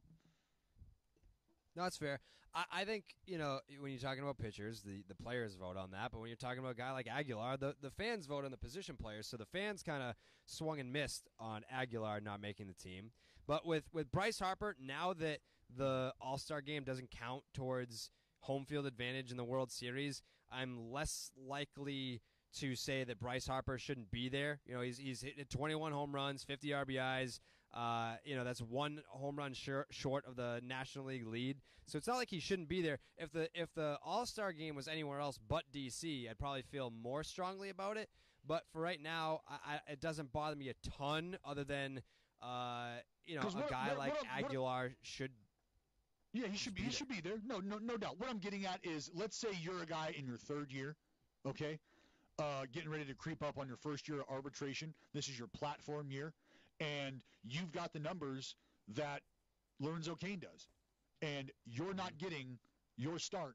You're not getting the nod because Bryce Harper's getting his, and nobody knows the Saugus Rocket. There's been rumors, there's stories, there's legends, whispers in some of these speakeasies around the park, but nobody's got a real good idea of who this kid is. And guess what? Yeah. Wait till next year. Yeah. And hopefully he does this good again next year. Probably going to need him to do better because he's going to have to beat out guys who are hitting 200 who are going to the All-Star game. That is shitty. That sucks. There's obviously a flaw in the system when you have guys like Blake Snell on the outside, and you have guys like Aguilar on the outside, and there's other talented people who are in the final vote that aren't, that should be all-stars without having to go to the final vote. Like Andrew Benintendi's having a great year. Giancarlo Stanton's hit a few home runs, and Andrelton Simmons is one of the best. Gene Segura being in the fucking final vote. Gene, that guy's hitting, what, 330? Machine there. Sure. Put him up there with him. Yeah, there's a lot of guys. Let me ask you guys a question right here, Jared. They've already got three first basemen on the National League roster. So does that hurt Aguilar or Brandon Belt or even Max Muncy? Dave Roberts might choose his own guy. Do they need 4 first basemen on the roster? You don't need it, but at that point, you are kind of looking at who's worthy of being there. Like I don't feel like a guy like Aguilar should fall victim to depth chart type shit when you look at the numbers and you say, regardless of what anyone else in the league is doing, You look at what he's doing, where that ranks, and you say, is this guy worthy of an all-star nod? The answer is yes. So I don't care who else is on the team at that point. Is this guy having an all-star season? No one in their right mind, when they look at what he's done and how that stacks up against everyone else, and say, yeah, that's not an all-star. It's just factually incorrect. Brandon Belt has a higher WAR. Does that mean anything to you? No, fuck. I think WAR is the dumbest fucking You love statistic. that stat. You love I listened last week, baby. You know I did.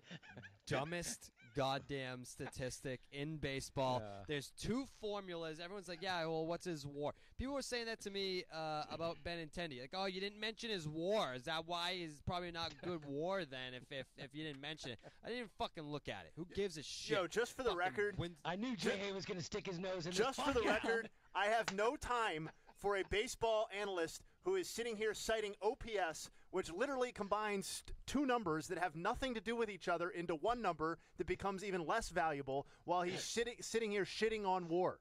No. WAR is not a flawless stat, but it is less flawed than batting average or OPS for certain in terms of evaluating baseball players. I've never heard this take from Jay Hay before. Since when is fucking OPS flawed? OPS, I'm not going to derail this entire segment with this conversation because I'm sure the basics of OPS is really riveting radio. However, let's just recall the basic elements of OPS. On-base percentage, which is determined using plate appearances, and slugging percentage, which is determined using at-bats. At-bats. So we're literally adding together 2 things with different bases, which is like the one thing you can't do in mathematics.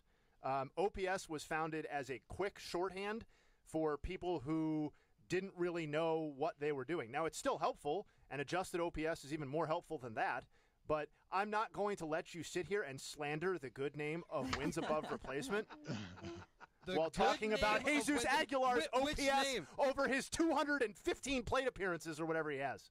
By the way, I saw Jesus Aguilar hit a homer in person on Friday night at Miller Park. Yeah, I bet you fucking loved it too. And he's I said, what's his WAR? Yeah, fuck his WAR.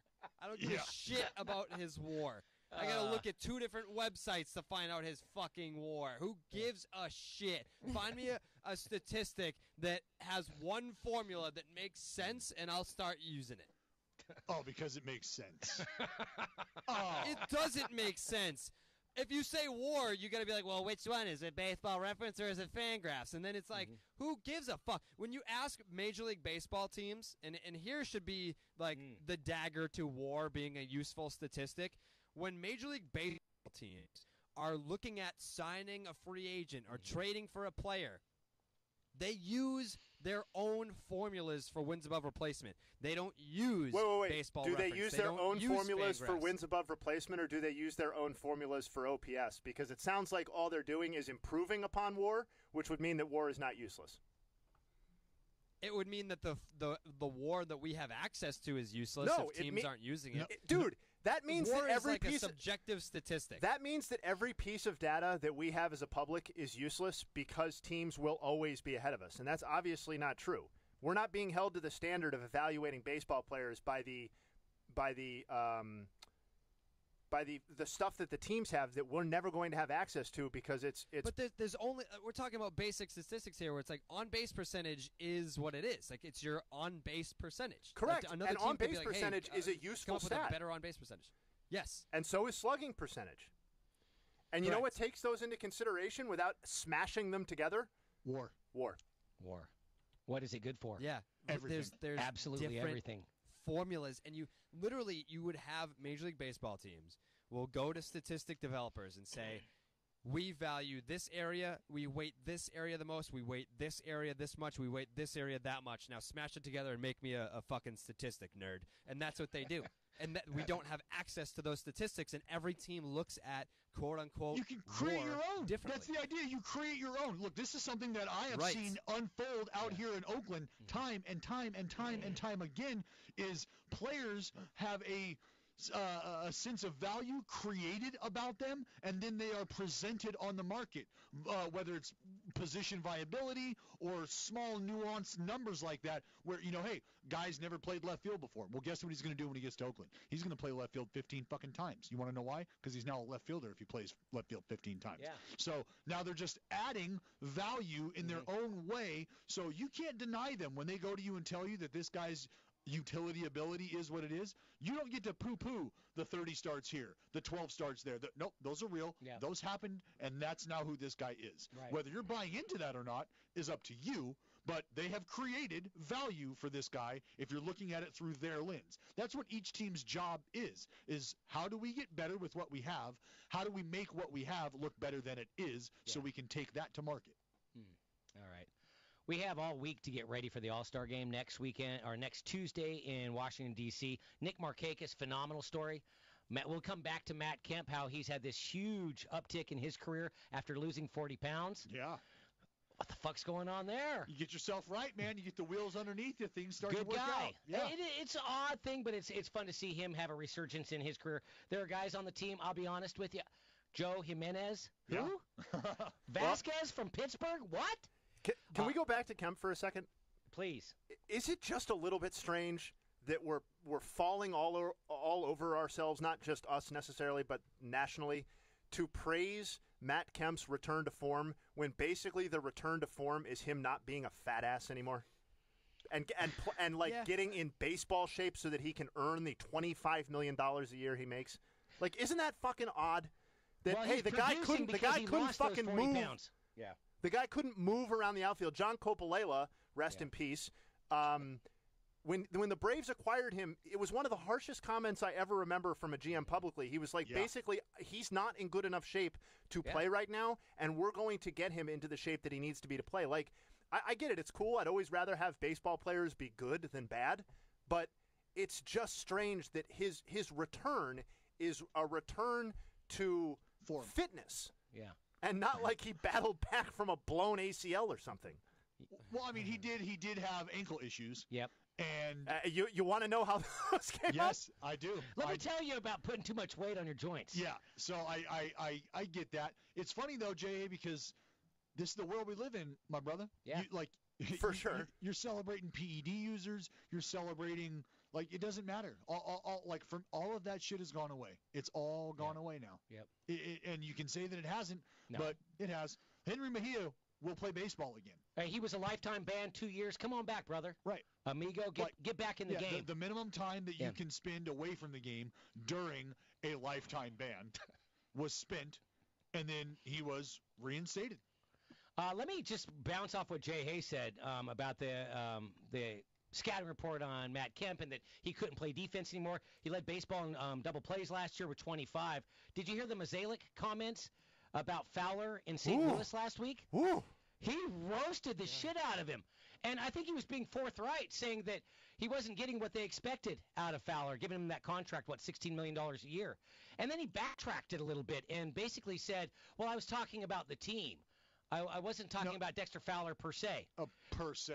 Which to me is worse than just saying, hey, he's not performing. And that I can say that about the numbers bear it out. Well, it's not the problem with that conversation. I think Jay Hay would agree. Is I think a lot of people were left scratching their heads when that deal was signed, thinking, "Is this how much you value defense?" Because there was sort of an understanding of what's going on at the plate, right? Yeah. They weren't going to you're not getting a juggernaut.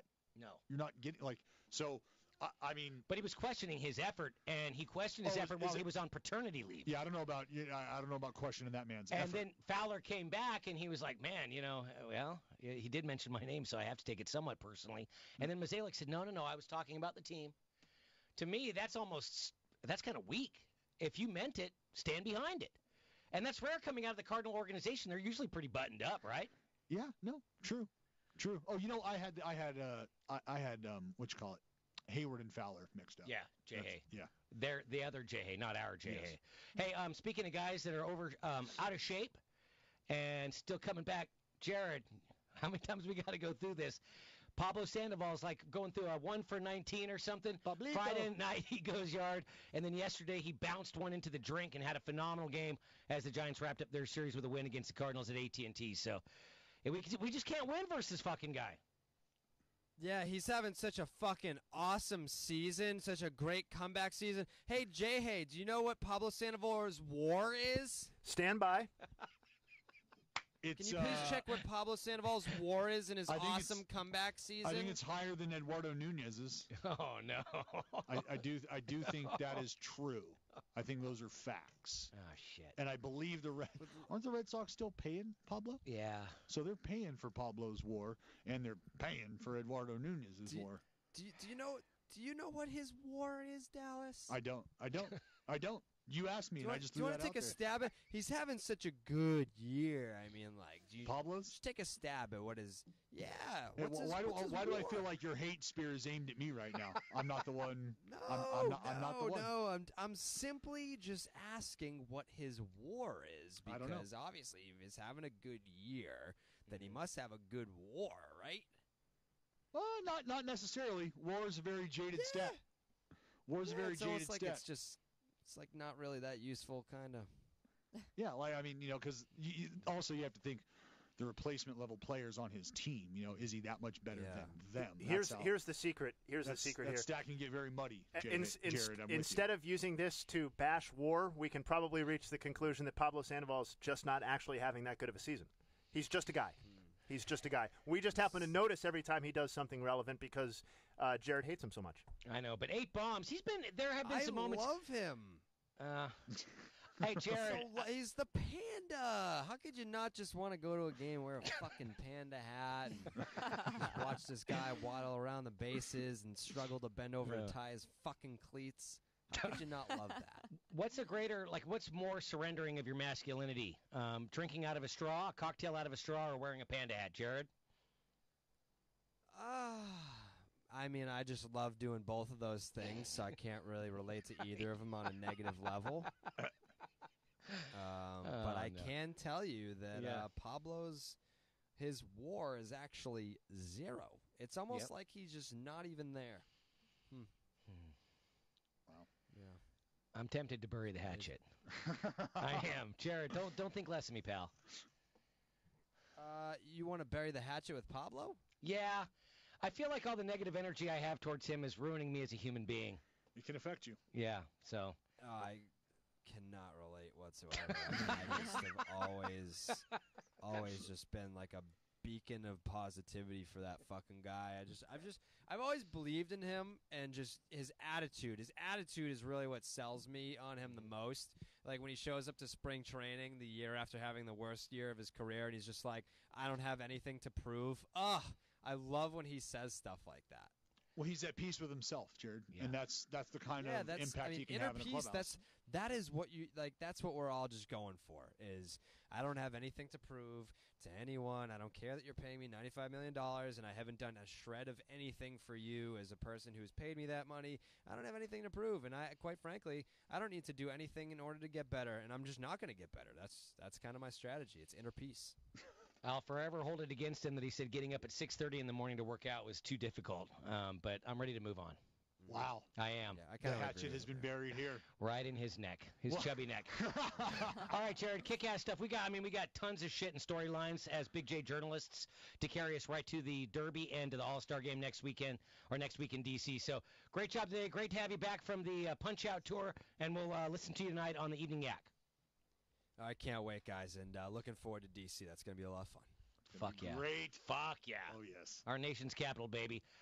Is Pamplona Spain's national capital? I don't think so. I think it's Barcelona. Yeah, probably. Okay. Yep. Well, they chase bulls there. They do. I'm thinking Dallas is the kind of guy that'd get in that ring with the bull. Oh. We'll talk about it next, right here. You're dialed in with DB Power 85. John? Yes. Coming back, let's do that 12:15 read. Gotcha. Cool. And obviously all the remaining segments will be fast. Fast.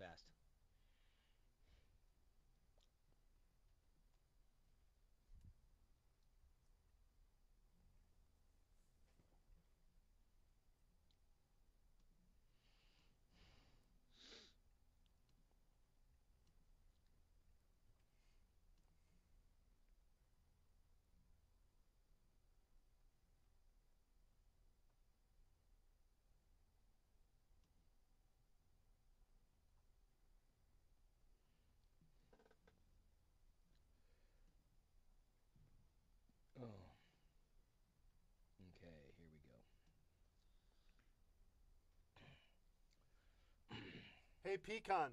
Yeah, Bubba. Why were you saying that there's like a nervousness or an anxiety out in Southern Cal right now? No, in the Bay Area, the cost of to buy a condo or a home. Oh, gotcha. Okay. Yeah, it's fucking stupid. There's on our street where everybody's like 6 or 7 to a house, and that means like 5 cars to a house. Yeah. So it's like both sides of the street, cars are parked up on the curbs, and the street's just so narrow. We're driving past this house yesterday, last week, that went up for sale, $1.25 million for just a basic 1930s South City fucking house. That's crazy, man. And you're just like, how many square feet you think? Probably 12 to 1,400. Yeah. Wow. And just the street is so crowded with cars because everybody's packing into these homes. You know what I mean? And it's just like, there's because you have roommates, and your kids never fucking leave, and you know what I mean. So unless you're like a killer tech person, you know, there's just a fog of anxiety that's in the Bay Area. Sure, I get that. Oh man, it's terrible. Terrible. Like you don't get to make a mistake. If you make a mistake, you could be washed out pretty quickly, or your health goes the wrong direction, or so it's a little bit scary. 20 seconds, come back. All right, buddy, I'm ready.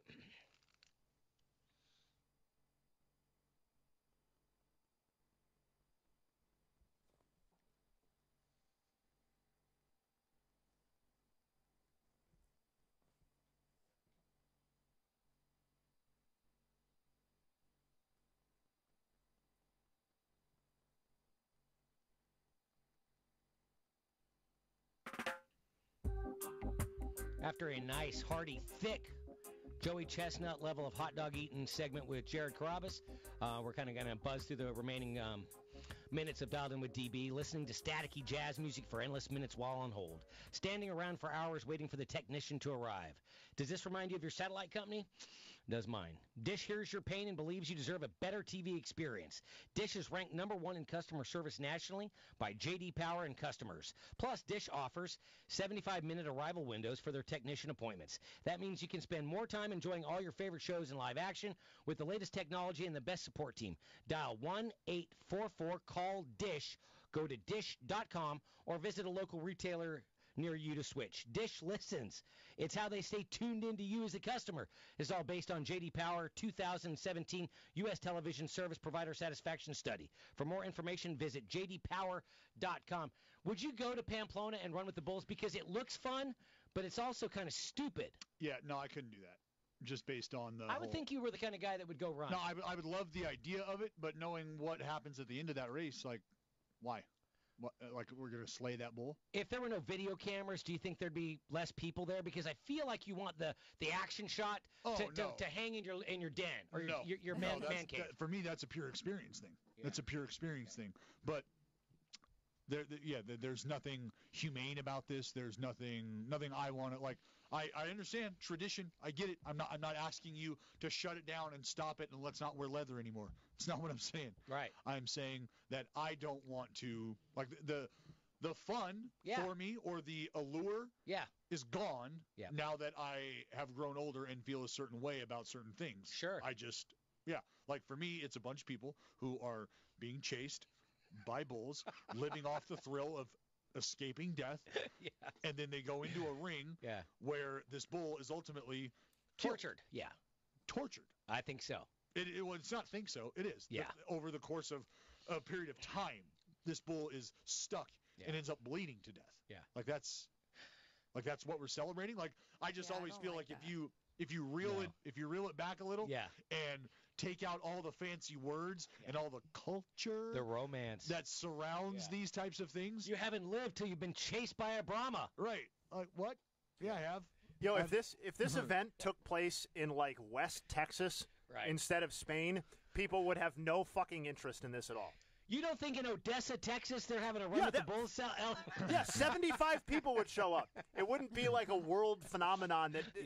The culture thing, I think, is what is the point. Absolutely. There. The bullfighter, the Spaniard, the bullfighter. Yeah. That whole, I'm in the ring taming a bull. No. Blah blah blah. There's a lot of the culture that like lends to that aura. Ernest Hemingway. Right. I don't even think I mean, look, seriously, I would not shed a tear going to a cockfight. I'm not going to pursue one. Right. And I get the bullfight, but I got no interest in going to one, dude. Yeah, no, and I'm not.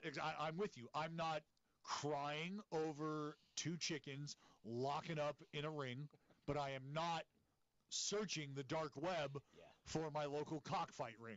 Like that's not something that's happening either. Yeah. So that's sort of like when I have Chick-fil-A for breakfast and dinner. It's like two chicken sandwiches fighting in my belly for supremacy, you know? How much alcohol goes into the running with the bulls in Pamplona? You don't do that sober, do you? I would think you have. How else are you mustering up courage? You got to get buzzed up, like a couple of hits of vodka. You would have to. I don't know if vodka is the primary drink of choice in Spain, but absinthe. I don't know if that is either. I'm thinking. You know, Spain is so weird because I've seen a little vino. What's the kind of they have the right here in San Francisco in the Mission, they have those pitchers of juice. Sangria, fucking sangria. There you go. Yeah. You have a couple of pitchers of those, you get loose, you get chased by a bull. They have Spain, by the way, there's a lot of great romance, and we're about to split. But I have seen documentaries on festivals they have there where they drop lambs and shit into like ferocious, vicious crowds that tear them to pieces. What the fuck? I mean, what? Spain is a weird place. Wow, like I'm not kidding. I'm a big fan of goats and lambs. Yeah, that's up there with like the Yaoling Dog Festival. Like, what are you? You can't do that. Spain, tighten it up. Shame. Yeah. Shame. Shame. Okay, from one kind of breed of psycho to another. I saw Robbie Fox, our dear friend Robbie Fox, tweeting about Travis Pastrana last night, getting his fucking Evel Knievel on. Psycho. I watched. Not so much. We'll talk about it in 2.5 minutes. You're dialed in with DB Power 85.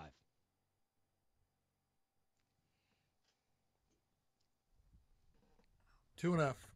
And I think give your last live read here, Peacock. All right, I'm going to have a better read here. Okay, I like this one.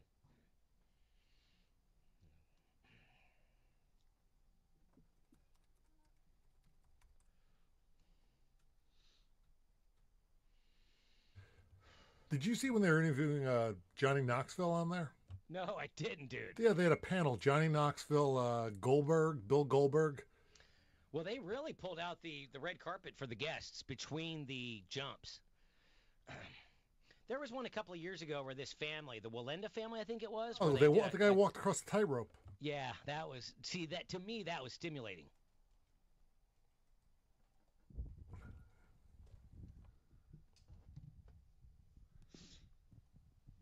Kind of excited about this fucking Jay. Tonight's the night. Oh, first of all, are you there, Jay? I am. I will finally say good job on the credentials thing. I'll acknowledge your astounding effort that got us to where we are. I'm doing the VR game tonight. Yes. So look up. Oh, that's gonna be awesome. VR. I believe it's called Intel VR app. Okay. But is that the only way to access the game? Yeah, I said, what do you got for me? Dress code ? And he said, one rule and one rule only: no fucking suits. Oh, good. So come as casual as you want. Who are you going to be doing it with? A guy named JB Long. Yeah, I recognize that name. I don't know him. I'm gonna have to look some stuff up on him and see what he's got. But yeah, he told me he said, everything you know about a conventional broadcast, I want you to turn on your head. Action going on, keep talking. Keep talking about whatever it is you're talking about. Don't even pay attention to the action. Mm-hmm. I want this to be like story, question, podcast feel with a game in the background. Like you're chilling on a stool with your buddy. Yeah. So I can watch this tonight while you're doing it? Yes. Okay, cool. I'll do that. 20. Because that sounds like my idea of a game. I have no fucking idea what's going on. Come back.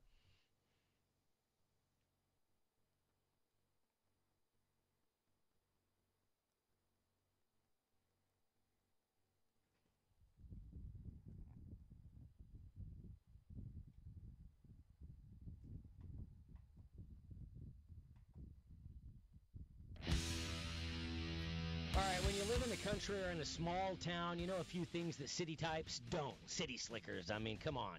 No city slickers on this show. Things like which back roads flood, the best fishing spots, the owner of the hardware store, Andy Griffith style, and the county's best 3A quarterback. You also know the way things ought to be done. Dish was built to serve small-town America, and because of that, they share your small-town approach. Talk straight, deal fair, and most of all, listen. Dish knows that when you're out past the last cable line, you make even stronger connections. And so they strive to present real choices and provide real service, the kind that you just don't expect but deserve. In small towns, you take care of each other. So let Dish take care of you with the latest technology, professional installation, better programming, and first-rate service from the retailer that lives in and supports your community. Dish listens. That's how they stay tuned in to you. All right, shoot, man. Travis Pastrana last night. This guy is a freaking legend. He's an absolute. There's nothing he can't do. I will always remember Travis Pastrana for doing the big jump on a fucking trike, on a big wheel. You mean like yes, but with the motor, right? No guy, big wheel. Was he getting pulled by like a? No, big wheel. Think about him dropping like the shit you ride when you're a kid? Yes, the big wheel. With the big wheel in the front and the two small plastic ones on the back of each side, and you're about an inch and a half sitting on your ass off of the asphalt. And he did a half pipe. He dropped in on a big air drop-in, and I don't know how big the jump is. It's a massive jump. Massive jump. Like Danny Way kind of made the biggest jump in the world where he went over the Great Wall of China. But one of these Danny Way Superflies. Come on, how big is the Great Wall of China? That's like fucking 10 feet wide? Dude, I'm going to have to show you. It's an all-time Stones maneuver. And Pastrana, but basically was on a super jump, a super drop-in half pipe on a big fucking wheel. Yeah. And then just launched himself. It was. That's what I'll remember him. He may be the baddest OG in the extreme game because I think he does all the crazy surfing like Laird Hamilton. All kind of crazy. He drops out of airplanes and fucking parachutes and hang glides. Yeah, he's flying cars around and shit. Like not flying, but he's jumping cars and doing all crazy. Like going through the desert. Yeah, all like that. how when Rob Dyrdek did when he spun, he flipped a fucking Prius or whatever it was. It was pretty sweet. Okay, so last night I see Robbie Fox. He alerted me, dude. Shout out Rob Fox. Thank you, brother. And sweet coverage of the MMA UFC event Saturday night in Las Vegas. So anyways, Robbie's like, hey, Pastrana's on the History Channel right now, and he's recreating 3 very famous jumps from the OG himself, Evel Knievel. And by the way, if you're too young to know the legend of Evel Knievel, it's a good one. I mean, he jumped shit, he broke shit, he partied, he fought with fucking Hell's Angels. You don't mess with Evel fucking Knievel. So Pastrana recreates jumps. He's last night on the History Channel. He's jumping buses, 20 fucking buses. He's going through the MGM fountains. I gotta say though, the way, and they tried so hard to make it a really fun TV event. Right. Not so much. Kind of fell flat. A little bit because I just feel like that what we're used to seeing now, that it was like, all right. Well, look, it's kind of like the big production of it. That's gonna get lost because. Yeah. We could just wait for that to go down. Yeah. Wait for the clip to get condensed. Right. Wait for that to get posted on social media. Right. And we were there too. Yeah, like seeing Chum Lee, that was okay. Really? I mean, why? I can't tell you. See? It was just like what? I was, to be honest with you, I was pleasantly surprised he's still alive. Chum? Yeah. He's had a rough go. Right? He's had a rough go. And they did lose old man. Yeah, they did. They so did lose the old man. father and Rest his in peace, son, and then Chum Lee was there, and then the moderator was busting Chum Lee's balls. Really? And I didn't like that so much. Why not? Because Chum Lee's been down. He's been kicked in the dick hard enough, has he not? I mean... Is that what he's there to... Yeah, that's his function. Hasn't he brought some of it on himself? He may have, and I'm just maybe I had to pull the ripcord here. Well, he may not have, and maybe I should pull it too. We should both jump out of this plane together. He ain't up to no good. No. But at any rate, yeah. So I guess you're right. Is that I've been conditioned just to see the jumps. Big E, you said that Johnny Knoxville was in the house. Johnny Knoxville, Bill Goldberg. Okay. Oh, Goldberg. Yeah. Cast of characters. Okay. Dallas is showing me the Pastrana thing on the. Holy shit, dude. I mean, boom! He didn't land that one. The backflip on a big wheel. That's the Danny Way launch that he made famous skateboarder. So, yeah, Travis Pastrana. Look, all respect to Travis Pastrana getting out there on an Indian motorcycle, launching over buses and fountains and all that. But I got to tell you, I was mildly underwhelmed. A couple of years ago, I can't remember what channel it was on, but it was like descendants of the Walenda family. They got on a tight wire at the Grand Canyon. Ooh. And they were going out there, no safety harnesses, just them and their poles, right? And they were like praying while they were out there. And I don't know if they were hamming it up for the purposes of television, but they were out there murmuring hymns and asking God to protect them. and that was electric. That's crazy. I maybe we need to talk to a tightrope walker, a high Yeah. I want to know mentally what's going on. Yeah, and for a couple of shekels, are you really going to go do that? Fuck. Not me. That's Not me. That's a price to pay. Dallas has got a big night tonight. We'll find out about that and what else is kicking around here. You're dialed in with DB Power 85. That was Nick Walenda, right? I don't He know. comes from that which- famous family of Yeah. yeah. The Walendas, yeah. That one was a million times more interesting. Much better. Yeah, it was way better. When did you pick it up watching the broadcast? Because I was slipping around channels, and this is a 3-hour event. It started at 8 o'clock Eastern by me.